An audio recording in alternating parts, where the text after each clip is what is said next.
if you're going through, as you open up your binder, the first thing you'll have in there is the development of the written language, which we covered on Saturday. And Warren said hopefully this week that lecture will be ready on DVD so that you can have it. And if you want to go back and fill in notes on here, you can. But this is just a general outline of that introduction. And this is lesson 1, Greek alphabet, Koine Greek alphabet. And we'll be going over this lesson tonight. Just to let you know, there are 2 appendices that go with this lesson. So what I'm doing is I go through the grammar. Some of the chapters I'm attaching appendices to. This particular one has 2 of them, so there's Appendix A, Appendix B. And basically what I'm doing is I'm going through and I'm just sort of simplifying and saying, okay, what are the basic things you really need to know now about the Greek language to start using it? And then those things that I attach to the lessons are for future study. So if you want to keep going in the language, you want to develop it further, I have sections that will take you further in the language, and they're really self-explanatory, very simple. I give you illustrations where you need them, and so it's something you can do on your own, okay? And you're free to email me or whatever if you have questions about it. But so basically all you have to be concerned with each week is I'll hand you a new lesson, and that's the only thing that needs to concern you for that week. If I hand out the appendices, just stick them in your thing after the lesson they go with. And that's after the 30 weeks. You can look at them if you want to then or what have you. So I'm giving you a lot of freebie material. Можно сказать по-русски бесплатно. I give it to you without cost, so you do what you will with it. Take it, use it, what have you. And these, I give you full permission that if your grammar wears out, the paper wears out, whatever, feel free to recopy it, make as many copies as you need for yourself. I ask you just don't pass it around to others till I get it all finished and worked out. But you're free to make as many copies as you like to. And each week I will give you a lesson. Starting next week, you will have a test on the alphabet. So we'll walk through it tonight, and I'll give you some charts. You'll just fill in the blanks basically and put the letters where they need to go and so on. So I also gave you have my card there and a pin. The card has my number on it. If for any reason you need to call me, give me a call. Let me know what's going on. If you want to email me, I'll put my email address. This will be the only time that hopefully the only time I walk to the board. If you need to email me, mcdmin@comcast.net. If you have questions, if you're going to miss class, whatever, if you lost your material, need new material, whatever it is that you need, just email me and let me know. And the pins are from a ministry that I'm a part of. And maybe I'll show you at the end of class what we do. But basically, part of what we do is my father's ministry. It's called Eternal Truth Ministries. And he is in the process now of writing an advanced Greek grammar. And there isn't a grammar for New Testament Greek that's out there that's like this one. It's written from a linguistics point of view. It's called Greek morphology. And it just takes you back to the grassroots, but it's much beyond where, say, Daniel Wallace or others have written. And so that's one of the things that we're working on and putting out. This will actually be accompaniment to that. This will be an introduction to his material. And then we're just going to build from there. But the other thing that we do is that we go through books of the New Testament and we study them in the original language. And we walk word by word, phrase by phrase through the entire book. Interact with the Greek language, grammars, commentaries, critical commentaries. And we just walk through and explain and basically give you information like lexical information. We define a term. We give you the history of the term, the etymology, all those things. We do all that research, study it, put it down. We also talk about syntax, how the words relate to each other. So we deal with the Greek grammar that way. And it's basically a study tool for anyone, pastors, missionaries. Originally, the idea was to present this for missionaries going overseas so they wouldn't have to take boxes of books with them overseas, that they could access it online and then they could use the material online. So we're making it available on ETM. And then the other thing that my father's doing is he goes through these books. He's writing study guides on the books. He's going through the passages and walking through and giving the flow of the passage. So anyone who's a Sunday school teacher or what have you has any sort of familiarity with the Greek, they can use the digest, they can use the study guides, and then they can use that in the process of preparation for studying. But the commitment really is just, it's towards exegesis. It's holding people true to the text, and it's keeping them grounded in the text, if you will. I think too much, we go way too far away from the scriptures. And so really it's just an attempt to help people out in the process, but also being true to the nature of the Word of God. So just so you know, on the pens, they're freebies in case you didn't have something to write with, but on there is the website. You can access it, and we're in the process of getting it up to speed, so my apologies if it looks a little archaic. But all right, this evening we're going to talk about the alphabet. And we have covered most of this introductory material. So if you look with me on lesson 1, the Koine Greek alphabet, page 1. We covered this on Saturday in that seminar. So on the front, page 1 of lesson 1, the Koine Greek alphabet, we've talked about the history. We looked at it last Saturday. And again, I just give you a breakdown, basically where the Greek alphabet came from. Started with hieroglyphics, Egyptian hieroglyphics.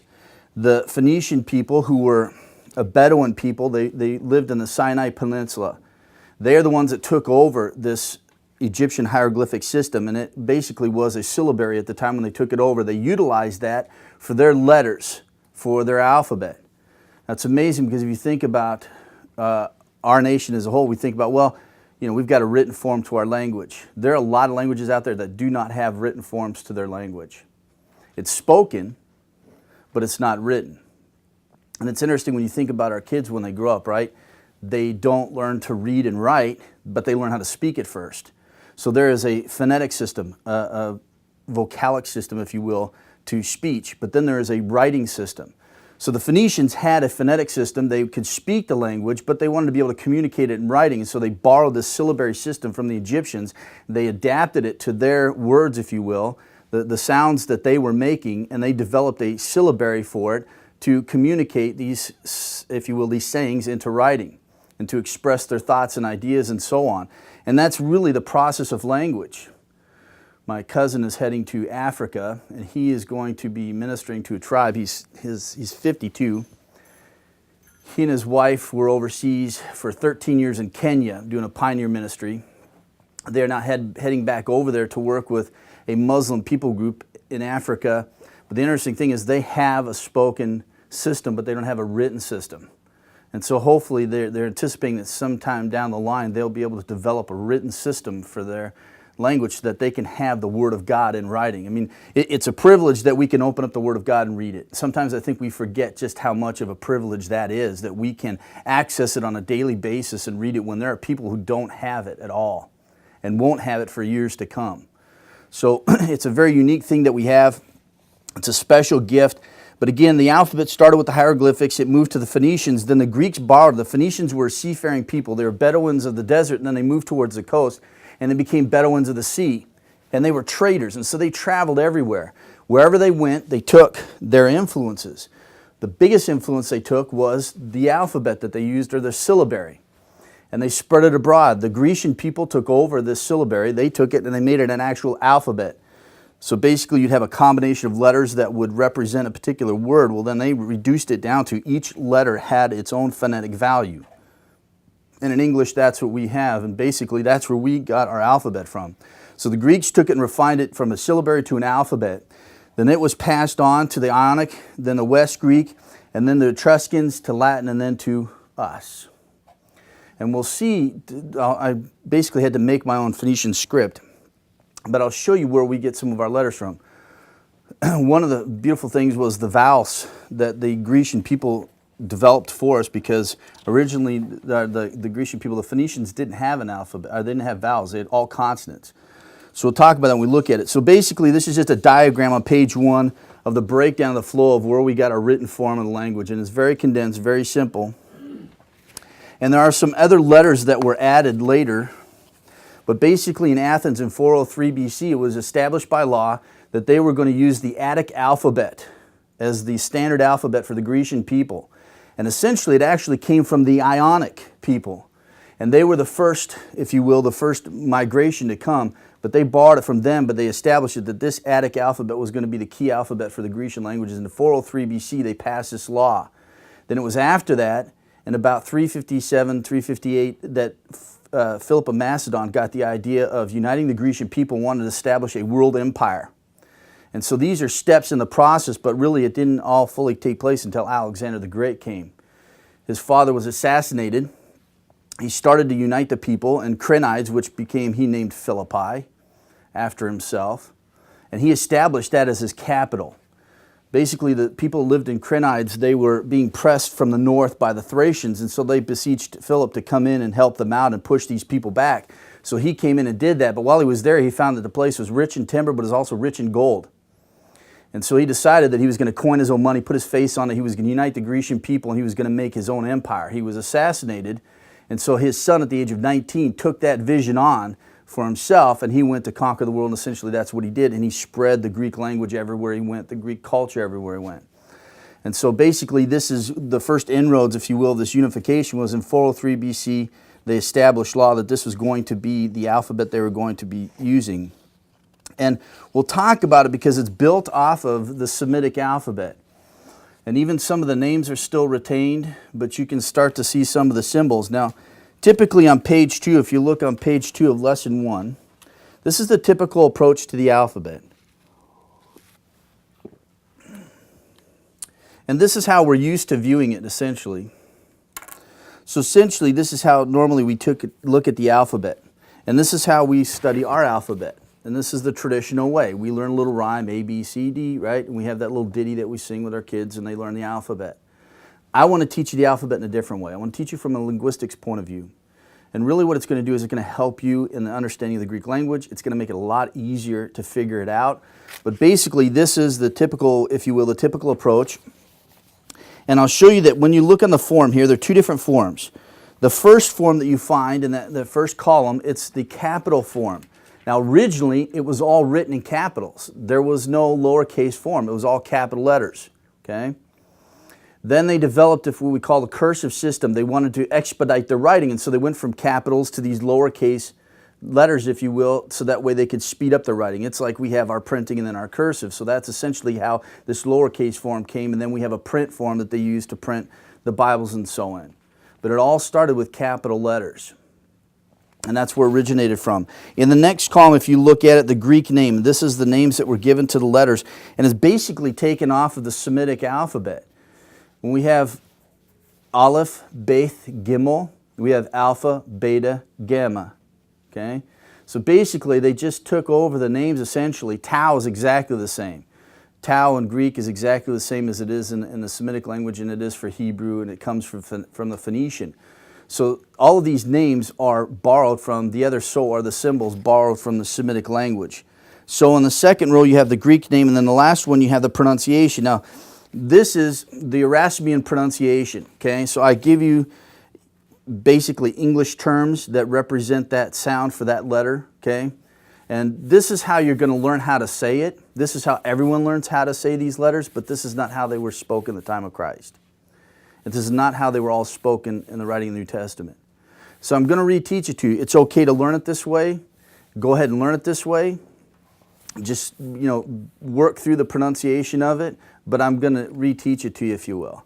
The reason why it's nice having the Erasmian pronunciation is because that way we have a common pronunciation. So if I'm speaking to someone else who knows Greek, they've studied the Erasmian way of pronouncing the letters, I know the Erasmian way, then when we talk about letters or I make reference to them, they'll understand what I'm saying. So it's nice to have that common, if you will, pronunciation of these letters, but this isn't really how they were pronounced at the time of Christ. So I'm going to reteach them to you. So the thing that you really need to focus on is to know the symbol, the form, if you will, of the letter, and the name. Those are two key things that you need to know. So if I refer to the letter alpha, right, beta, so on, you know what those letters are and you know what the symbol looks like. But again, we're going to learn it in a completely different approach. So if you look with me on page 3,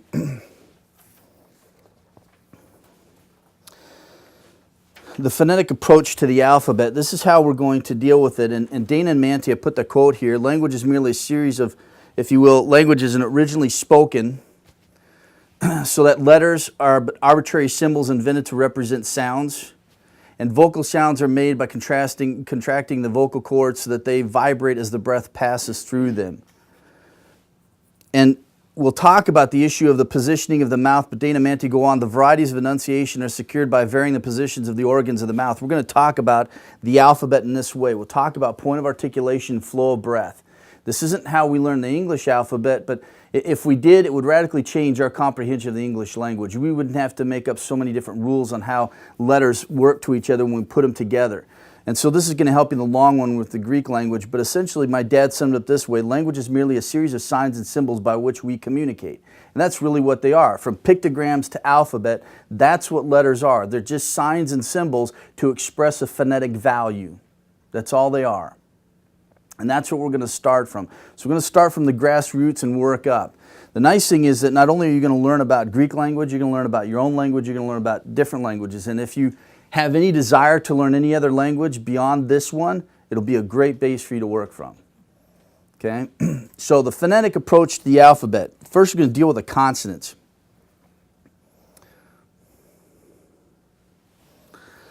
And the consonants I put on the bottom of page 2 here, and I give you some of the different ways of defining them, but the first grouping are called gutturals or palatals.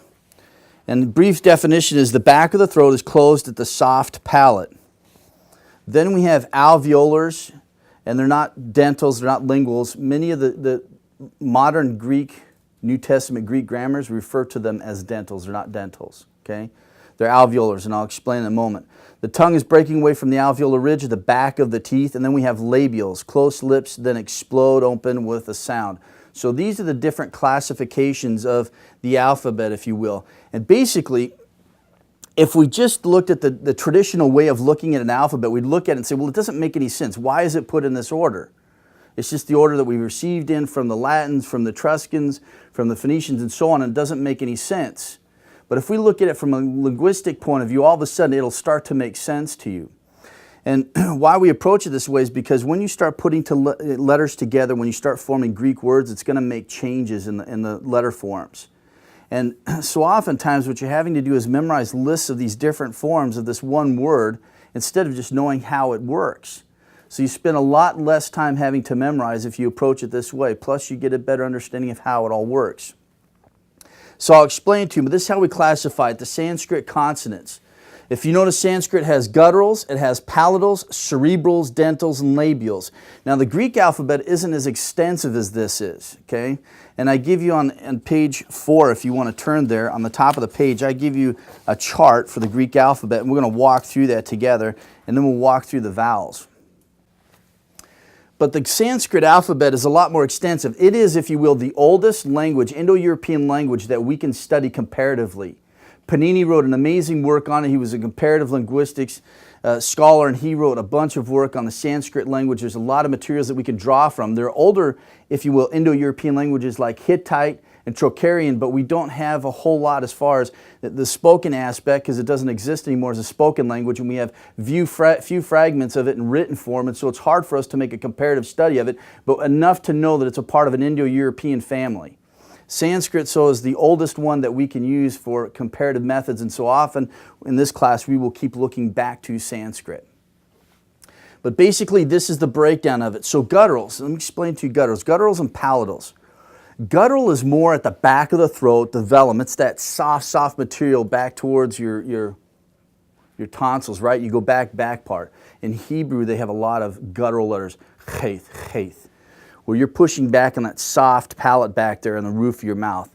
Then if you take your tongue and you move towards the front, right up there, you push up, you have that hard part, right? At the roof of your mouth, it's usually part you burn when you eat something really hot. That is what we call the palate. So they had two different forms. They had gutturals that were more in the back of the throat, the soft velum, and then you have the palatal, which is that hard part in the roof of your mouth, okay? Then they have the cerebrals, we won't deal with those, dentals and labials. Now, they refer to these as dentals, but in Greek, they're not dentals, they're alveolars, okay? And dental is, like if we say our word T, you put your tongue on the back of your teeth, T, and you break away, correct? T. For them, they were alveolars. They didn't put their tongue on the back of their teeth. If you take your tongue and run it across the back of your teeth, there's that ridge right there behind your teeth. That is the alveolar ridge. And when they would pronounce tau, that tongue would be pressed against that ridge and it would break away. Tau, tau, tau. Now this is important because there's going to be a loss of taus next to sigmas. And there's a reason for it. It's because of the point of articulation when they pronounce those letters. And you could explain why it disappeared if you understand how to properly pronounce these letters.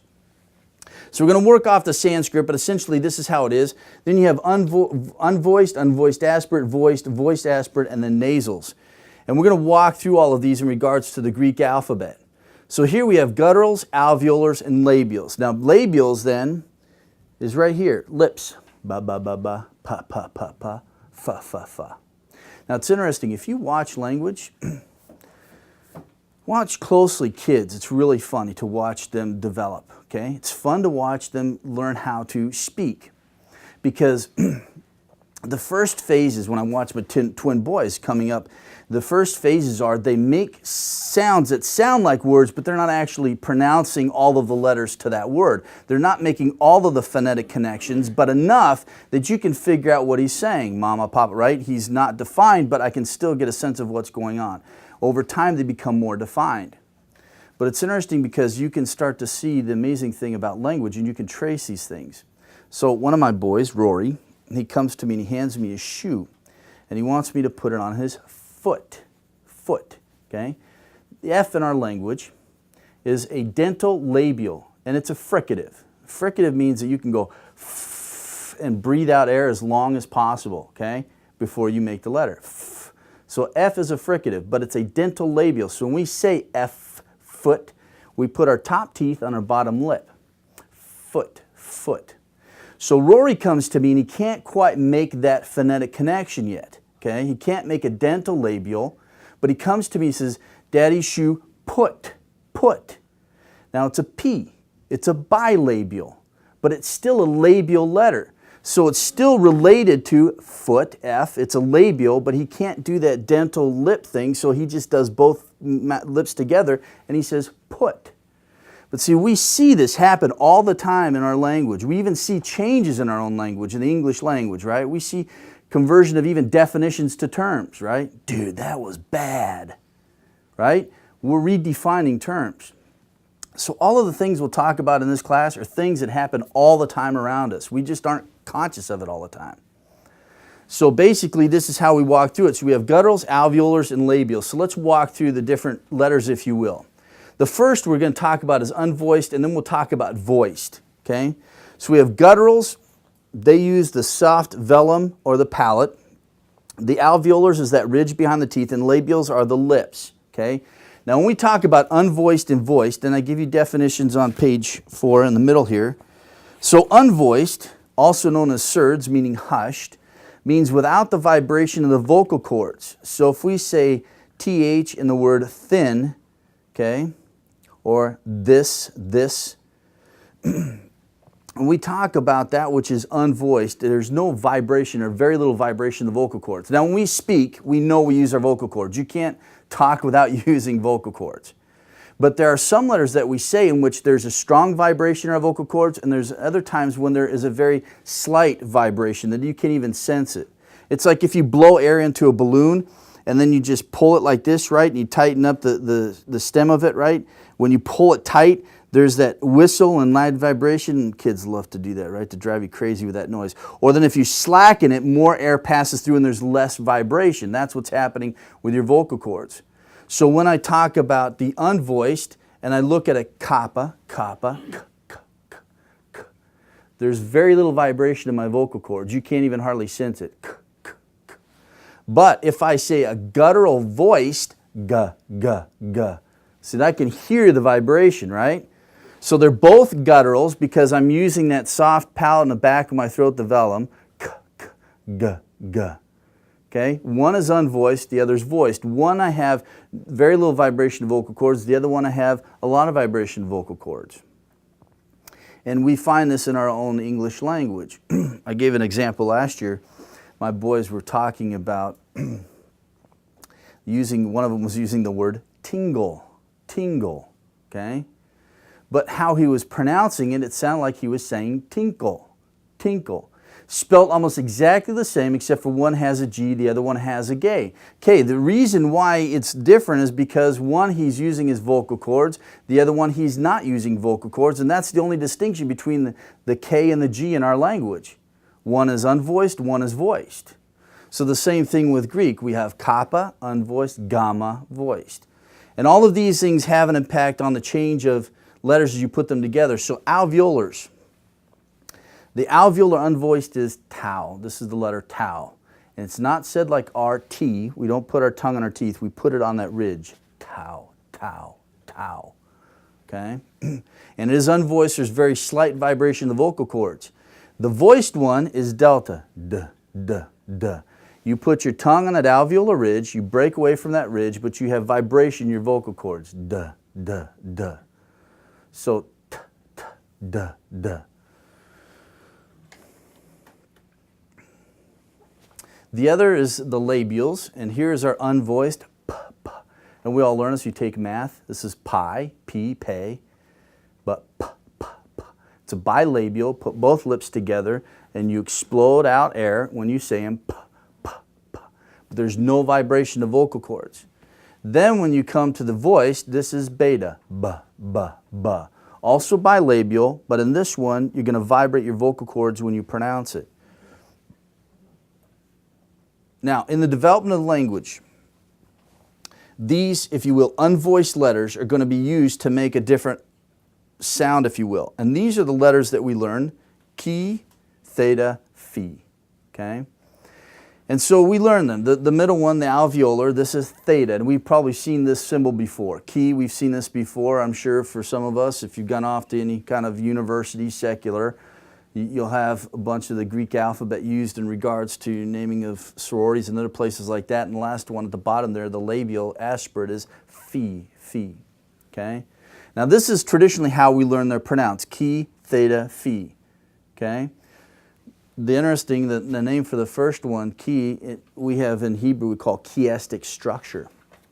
And we get that name from this letter here because there's a crisscross pattern when they present words in context. But these are basically the aspirated letters, and I'm going to tell you that when Christ was on the earth, when they wrote the New Testament, that is not how these letters were pronounced. They're called aspirates for a reason. Basically what it is each one is a combination of the unvoiced letter plus aspiration, a huh sound, and a rough huh sound. So the first one is the guttural unvoiced letter, kappa. It's combined with a rough breathing, and it's k. The other one is an alveolar, and it's an unvoiced tau with aspiration. Ta, ta. And the last one is the unvoiced p labial with aspiration. Pa, pa.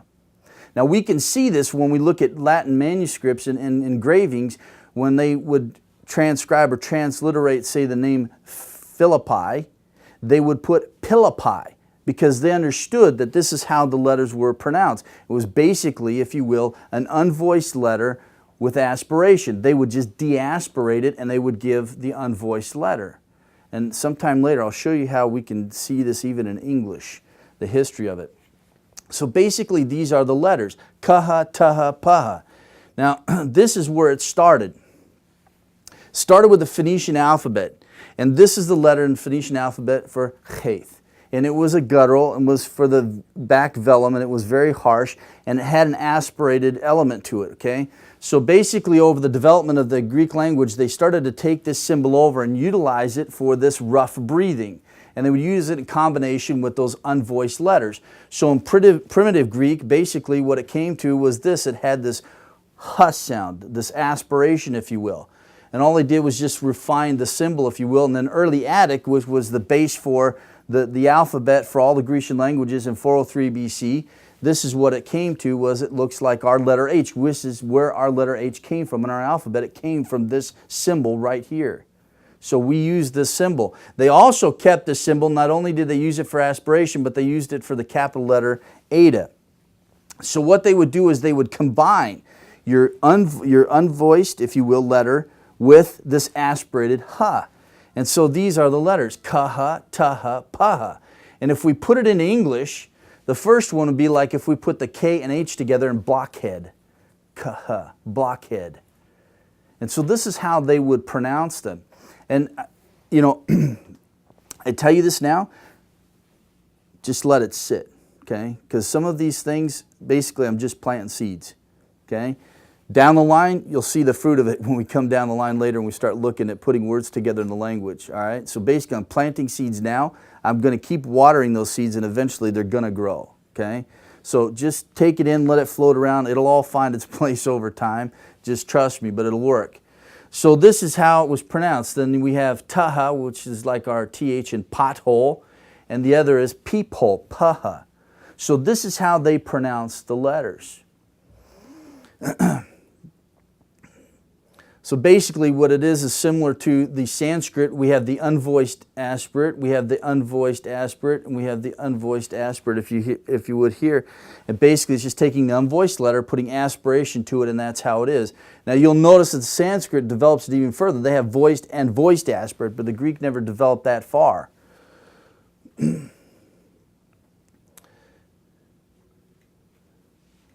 Now what's interesting is if you see that tick up there, it's called a rough breathing marker. This is just Bezplot. Now this is for free, so don't even worry about taking it in.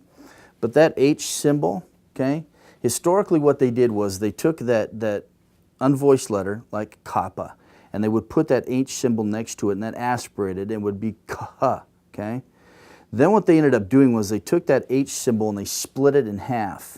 The first half, which was a line down like this and across, it became a tick like this, rough breathing.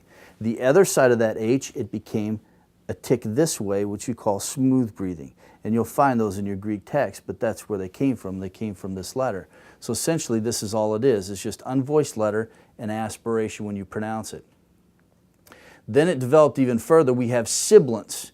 A sibilant, again, basically sibilant is something that has to do with an S sound, okay? But it's a combination of letters. So here we have the letter in the Greek alphabet, xi, xi. And basically what it was a combination of an unvoiced letter, the kappa, plus a sigma. So just like your unvoiced and aspiration, this is what happened. It was a kappa and a sigma put together, and they pronounced it x, x, right? And basically that's what it is. A sibilant is a way in which you can pronounce two sounds at the same time. And you have two different points of articulation, okay? Kappa, sigma. Kappa is a guttural, so you use that soft palate. A sigma is an alveolar, so you put your tongue on that ridge, and you can say them together. X, x, x. Okay?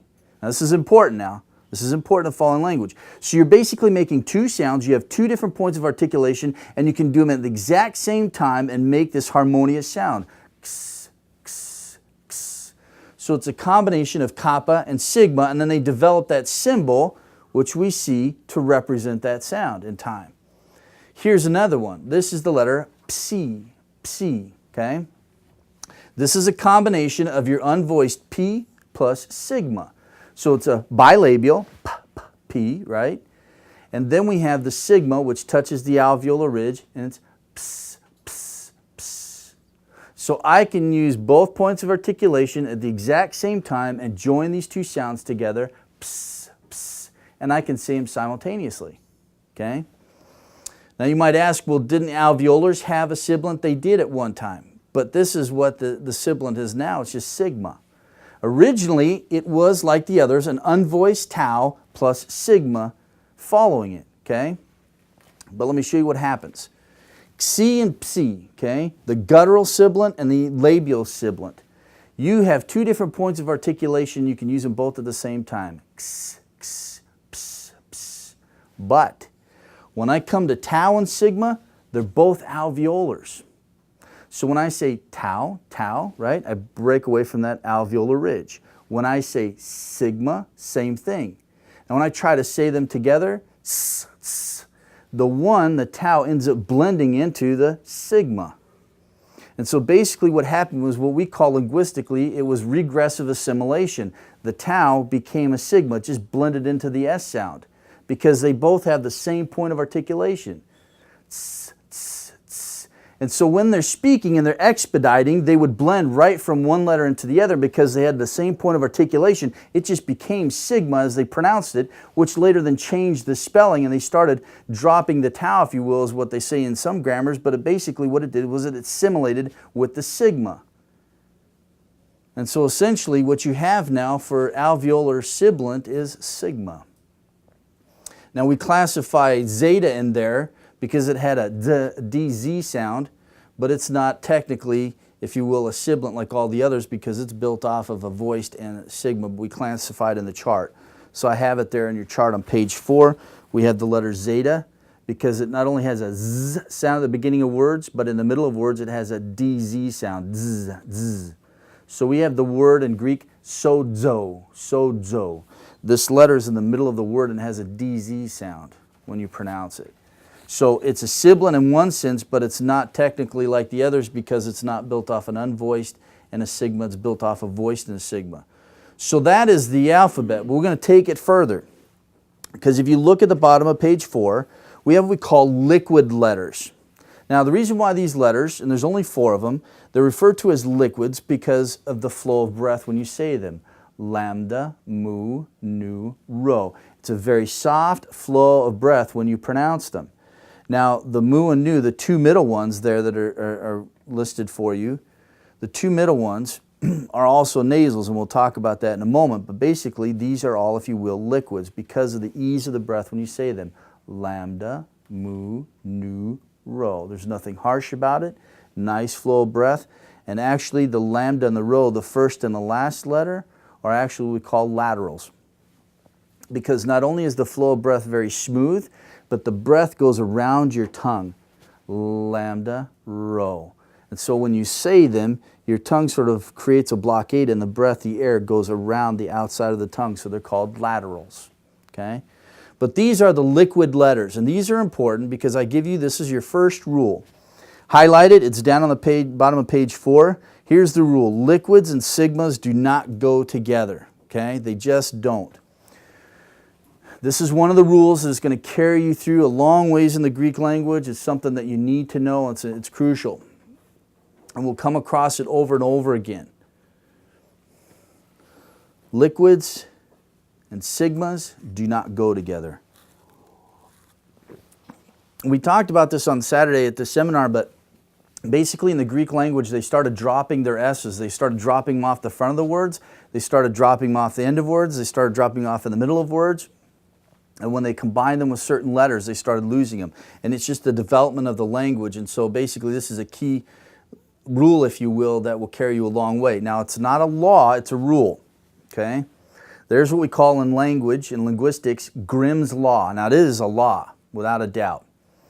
No exceptions. This is a rule. There are very few exceptions. Now keep in mind, when we talked about on Saturday that the Greek language is a living language, it's constantly in the realm of development. It's always changing.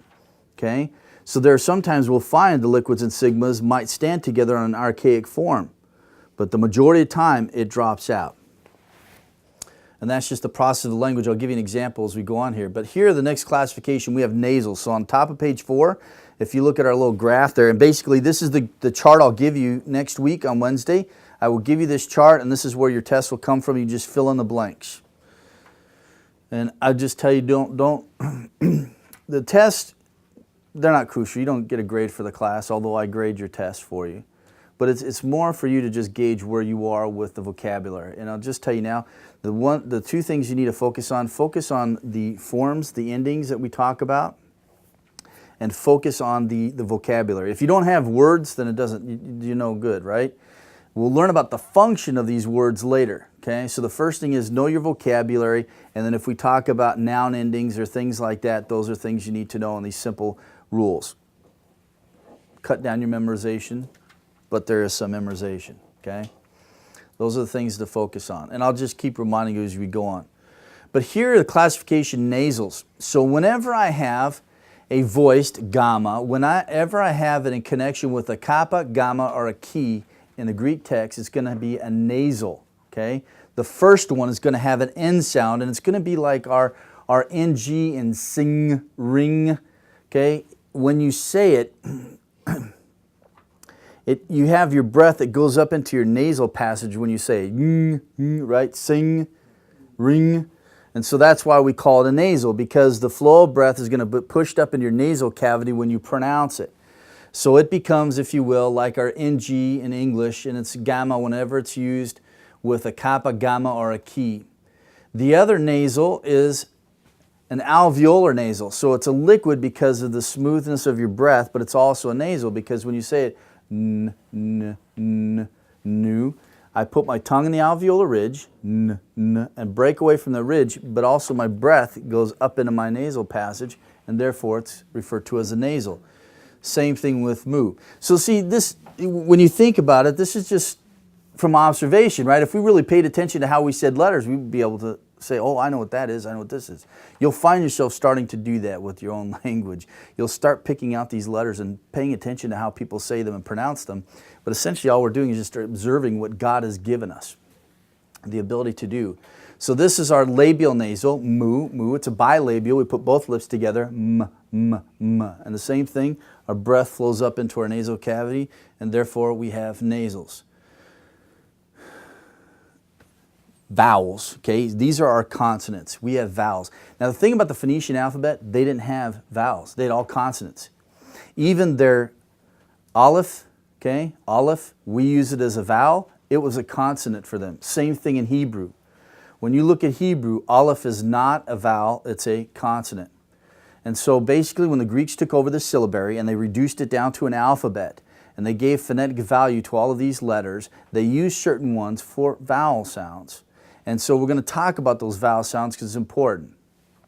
But basically, this is the progression of it. We have the Phoenician aleph, the primitive Greek, and then the early Attic. And you can see for the early Attic two different forms. In the far one to the right, we can see where we get our English A from, right? I mean, this is basically what happened. The Etruscans took it over, Latin, then English. Okay, so this is where our alphabet came from.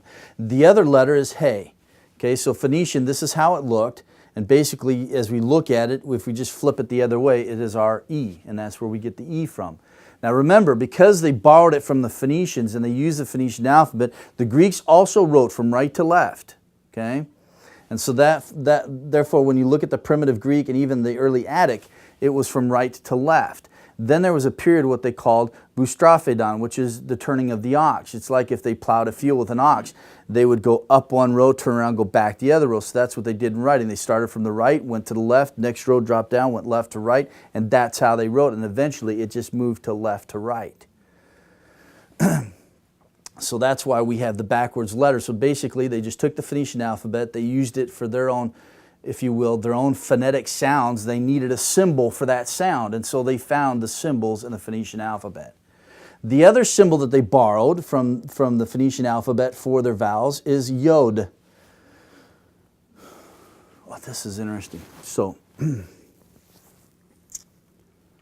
I open up this door? Yeah, I'll open up this door. The three major waves of Greek migration. The first one was the Ionic wave, okay? And they came down and they basically resided in the Balkan Peninsula. They were pushed from there, they went into Greece, and then they were pushed across the Aegean Sea, and they came across the Asian people, the Asiatics. It's interesting because the Ionic people known to the Asiatics were known as the Ionics, okay? Hebrew, they were referred to, the Ionians were referred to as Bnei Yawan, the sons of Javan, okay? In Hebrew, it's a yod, ya, ya, ya. When the Attic, when they finally take over that letter in Greek, it becomes a yoda, not a ya. So the Asiatics knew them as the sons of Eon. And because there's no va, you drop that V in Javan, or Javan, and all they have is Yon. And so basically, the Asians knew them as the same as the Hebrews. They were the sons of Javan. So who was Javan from? Shem, Ham, and Japheth. Japheth, if you read from his line in Genesis chapter 10, Javan comes from that line. And that is the Grecian people. So this is the yod. And basically, it's similar to the Phoenician, but they take over that symbol. Looks kind of like a Z.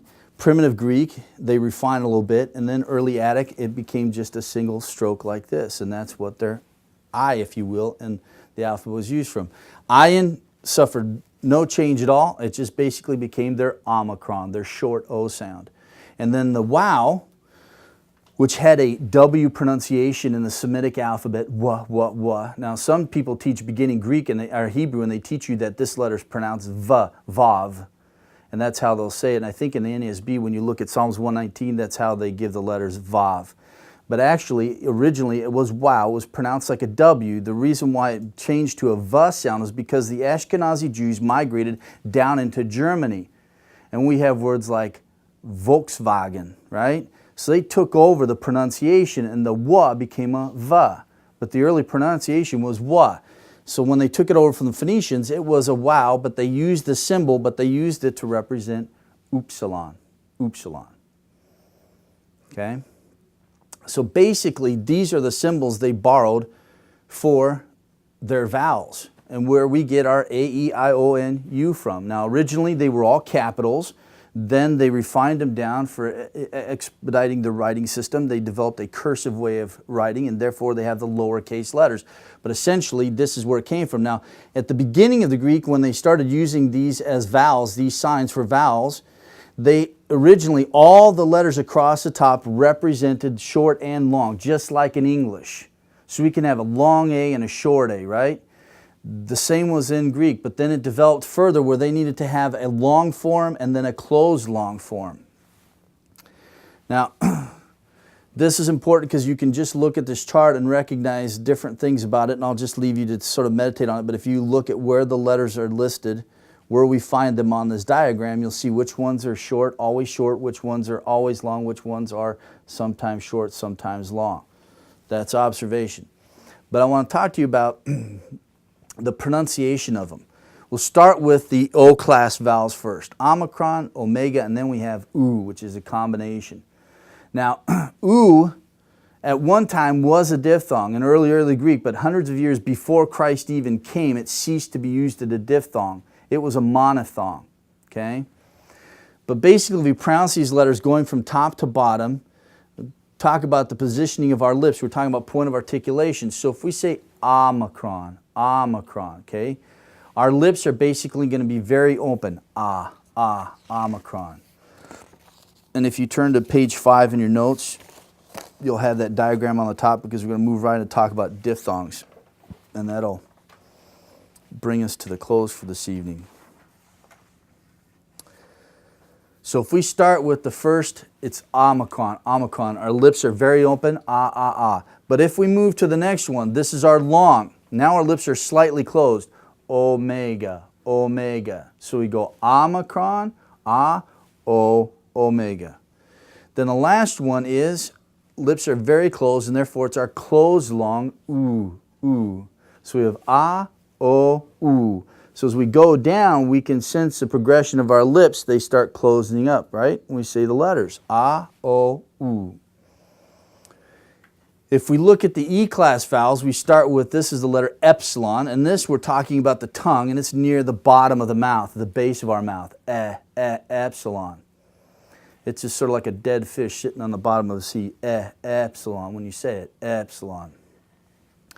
But when we pronounce this one, which is a long, eta, the tongue is near the top, epsilon, eta. So our tongue moves closer to the roof of our mouth when we say it. Then when we move to the bottom one, the tongue is tight to the top. This is what we call a closed long. So you go epsilon, eta, a. Okay? And this also is a monophthong in Greek. It's not a diphthong, it's a monophthong. So when we walk through the O-class vowels, we can see the movement of the lips. A, O, U. We go through the E-class vowels, if you will, A. As we go down, our tongue gets closer to the roof of our mouth. Now these things are all important, okay, when we talk about the letters in the Greek alphabet, because we're going to talk about diphthongs. And on the bottom of page 5, this is the last thing we want to look at, diphthongs in the Greek alphabet. These bottom two right here, these two closed longs, the A and the U, quite a few grammars in the U.S. refer to these as diphthongs, and they ceased to be diphthongs hundreds of years before Christ. The only time we find them in the time of the writing of the New Testament are by compensation or contraction. That's important to know because we're going to talk about forming words later. You're going to need to know that, okay? And I went over that Saturday, I know, but it just all blew right by you, I'm sure. But this is all right. So this is what we call a phonetic triangle, just to sort of give you a sense of how the letters flow when we say them. So here's a phonetic value. At the top we have the open vowels, and at the bottom we have closed vowels. It all has to do with how we pronounce them. So if we start with alpha, and we're not concerned with it at all, what we want to look at is the O-class vowels. We have A, O, and we have upsilon. Now this is interesting because when we go A, O, upsilon, now all of a sudden our lips are really close. So we start at the top of the triangle, we have open. A, get to the bottom of the triangle, we have U, okay? And what we're talking about, we talk about diphthongs, is we have two vowels that are put together and they make a joint sound. It's still a dual sound, but it's not as recognizable, okay? But they're two vowels put together. And we have diphthongs in English, like the word group, O-U put together. We have diphthongs. We just don't learn them that way, I don't think. At least I didn't when I was in public school. I was taught very little grammar when I took it in public school. But basically, it's a combination of two vowels. They combine together and make a joint sound, if you will. There are some that cease to be diphthongs, they're monophthongs, but we start at the top and we work to the bottom. Now basically, diphthongs are made up of an open vowel and a close vowel, okay? Now this is important because I'm going to explain to you why A and U are not diphthongs. So here we have epsilon, eta, and then we go iota, okay? And the same thing, E. When I say iota, my tongue is close to the roof of my mouth, correct? So the same thing on the right side, my lips start narrowing down. Same thing happens here in regards to my tongue and the roof of my mouth. E. Okay? So this side has to do with tongue, this side has to do with lips. A and U are not true diphthongs, okay? Because all diphthongs are what we call glides. They glide into a Y or a W sound, okay? So if you look at the first one on page 5 of your notes, they're diphthongs. The first one is alpha and iota, and it sounds like our AI in the word aisle, I. Okay, when I say it, I start in center position, I move up and towards the front, I. It glides, okay? Here the iota is a glide. The other, upsilon, if I say the word kraut, ow, same thing. I glide into a more W sound, ow. But when I say A and U, okay, neither of them glide into a Y or a W sound. A, U, they were monophthongs at the time of Christ. And the only time we find them in the New Testament is when they're there by compensation or contraction. In other words, some letter dropped out and there was some change that had to happen because of that lost letter. Okay? So just keep in mind they're not true diphthongs. So true diphthongs, basically, they have two vowels put together, an open and a close, and they glide into a Y or a W sound. We have, if we can say, we have glides in English language. Our W and Y do the exact same thing, right? We say A-E-I-O-U, and sometimes Y can be a vowel. Essentially, that's how iota and upsilon were. They were both vowels and consonants. They refer to them as semi-vowels or semi-consonants. They can function as both. In this case, they sort of blend the two together. So when we have the word yam, I start with a Y, right? And it blends right into my vowel. Or with, I go right from W into my vowel. Those are glides. Well, the same thing happened in the Greek alphabet. So anytime I find a true diphthong, it glides into a Y or a W. So A and U are not true diphthongs. So here are diphthongs in Greek. Here's I, and I give you the pronunciation on the side there on page 5. I, ow, oi, omicron iota, eu, which is feud, and then the last one, which is interesting and it's very rare, is a combination of two close vowels, the iota and the upsilon, and it's hui. And even that again glides right into a Y sound, hui. So A and U are not true diphthongs. They were not at the time of the writing of the New Testament, And the only time we find them is by compensation or contraction. Now that's just one of those things. Put it in the back of your mind. So liquids and sigmas don't go together. A and U are not true diphthongs. Okay, they're formed by compensation or contraction. And we'll look at that over time. So basically this is our Greek alphabet. Okay, so going back in preparation for next week, I will give you the chart on page 4, and basically it's just going to be fill in the blanks. I'll give you the charts for the consonants, for liquids and for the others, and all you do is just fill in the blanks. And I won't leave everything blank on here, so some of them I'll leave them in so to give you sort of a help, okay? But basically it's just for you to get yourself working on it. But basically you just need to be able to identify the form and the name for that form, okay? And we'll keep going back to the pronunciation of these letters over and over and over again. So there's going to be a lot of repetition. We'll keep doing reviews as we go along. And we will interact with the Greek text, and I asked Warren to make sure that we all have the same one to work from, because what I'll do is I'll just give you the page number, and that'll be easier for you to look it up until you learn the names of the books and that kind of thing and look them up on your own. But we will spend time going to the Word of God. And I give you on the end of, not all of the lessons, but quite a few of them, I give you what I call exegetical insights, basically just to sort of give you an idea of how the language works. And I give you one from Ephesians 1:4, but basically just sort of something for you to meditate on, but also sort of to keep you encouraged to keep working at it. And next week I will give you the 2 appendices that go with lesson 1. But again, just put them out of mind. The one deals with, I give you an explanation of how different changes happen with letters in the alphabet, and I give you a diagram. And I walk through all the changes that you'll come across in the Greek New Testament. And I give you a chart and simple rules, but again, that's at the end of the 30 weeks, so don't worry about that. The other one has to do with accenting. We'll talk about that a little bit, but we're not going to cover it too much because it's just too much to cover in the period of time we have. But